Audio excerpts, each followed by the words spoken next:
السلام علیکم ورحمۃ اللہ وبرکاتہ۔ 9th کلاس مطالعہ پاکستان۔ بیٹا آج کا ہمارا لیکچر ہے صدارتی انتخابات، چیپٹر نمبر 2 ہے صدارتی انتخابات 1965۔ 1962 کے آئین کے تحت جنوری 1965 میں صدارتی انتخاب ہوا، جس میں امیدواروں کی تعداد 4 تھی، لیکن اصل مقابلہ جنرل ایوب خان اور مادر ملت محترمہ فاطمہ جناح کے درمیان تھا۔ مادر ملت محترمہ فاطمہ جناح دراصل جنرل ایوب خان کے قائم کردہ آمرانہ نظام کے سخت خلاف تھی۔ آپ کو کسی عہدے یا اقتدار کا لالچ نہ تھا، لیکن ملک کو آمریت سے بچانے کے لیے اور پارلیمانی جمہوری اداروں کو بحال کرنے کی غرض سے آپ نے بڑھاپے اور صحت کی کمزوری کے باوجود انتخاب میں حصہ لیا۔ قائد اعظم رحمۃ اللہ علیہ کے بعد مادر ملت ہی ایسی شخصیت تھی کہ جن کو ملک میں ہر دل عزیزی اور مقبولیت حاصل تھی۔ آپ میدان میں نکلی تو ڈھاکہ سے کراچی تک آپ کا پرجوش استقبال کیا گیا۔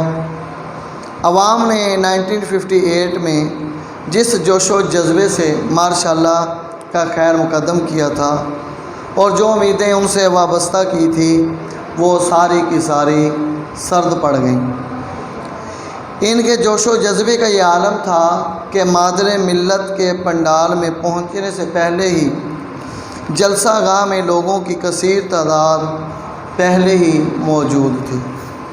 1965 میں بی ڈی ممبران کی تعداد 80,000 سے بڑھا کر 1,20,000 کر دی گئی۔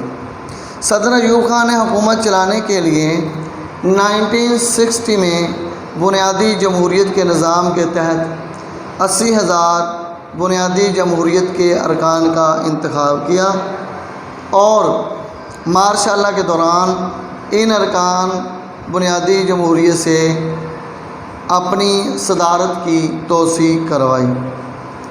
ان ارکان کی مدت 1965 میں ختم ہو رہی تھی، لہٰذا نومبر 1964 میں ان کا دوبارہ انتخاب کروایا گیا۔ 1962 کے آئین کے مطابق ان ارکان کو صدر، صوبائی اور مرکزی اسمبلیوں کے انتخاب کے لیے انتخابی ادارہ کی حیثیت بھی حاصل تھی۔ بنیادی جمہوریت کے ارکان نے ایوب خان کو اکثریت سے صدر منتخب کر لیا اور محترمہ فاطمہ جناح کو شکست کا سامنا کرنا پڑا۔ سیاست پر انتخابات کے اثرات کیا ہوئے؟ بنیادی جمہوریت کا نظام ایوب خان کے زوال کا ایک اہم سبب بنا۔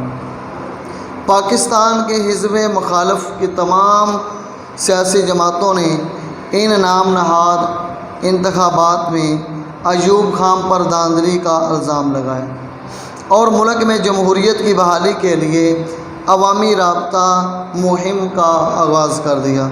مشرقی پاکستان میں شدید احساس محرومی اور احساس عدم تحفظ نے بھی جنم لیا۔ مشرقی پاکستان کے عوام نے اپنے 6 نکاتی مطالبے میں ایک نئے آئین کا مطالبہ کر دیا۔ جماعتی اور علاقائی عناصر کی ایک مشترکہ عوامی تحریک شروع ہو گئی۔ جنرل ایوب خان کے خلاف عوام نے بھی علم بغاوت بلند کر دیا، جس نے اس کی حکومت کو ہلا کر رکھ دیا۔